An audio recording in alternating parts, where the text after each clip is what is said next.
Hello friends, Chinese মাগুর কীভাবে চাষ করা হয় দেখেন। চতুর্পাশে সুন্দর করে বেড়া দিয়ে দেখেন, ভিতরে চাইনিজ মাগুরের পোনাগুলো ছেড়ে দিয়ে দেখেন কীভাবে চাষ করা হয়। দেখেন যখন বড় হয় তখন কীভাবে মারা হয়। একটা করে চাইনিজ মাগুর কমসে কম 2 কেজি, 2.5 কেজি, 5 কেজি পর্যন্ত হয়। দেখেন ভিডিওটা ভালো লাগলে অবশ্যই লাইক করে চ্যানেলটি সাবস্ক্রাইব করে দিয়ে পাশে থাকবেন। দেখেন কীভাবে চাইনিজ মাগুর মারা হয়।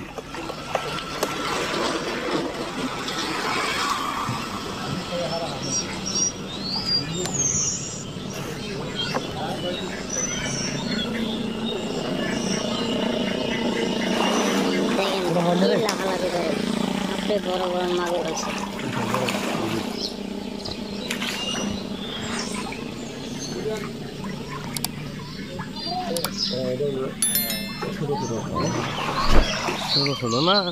দেখেন জালের মতো উঠেছে, দেখেন কত বড় বড়। আপনার দেখে অবাক হয়ে যাবেন, এত বড় বড় মাগুর পালন করে বানানো হয়েছে।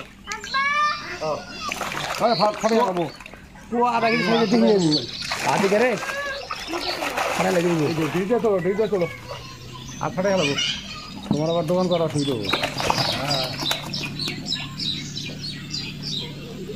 হাত দিতে ভয় পাইতেছে, দেখেন এত বড় বড় হয়েছে।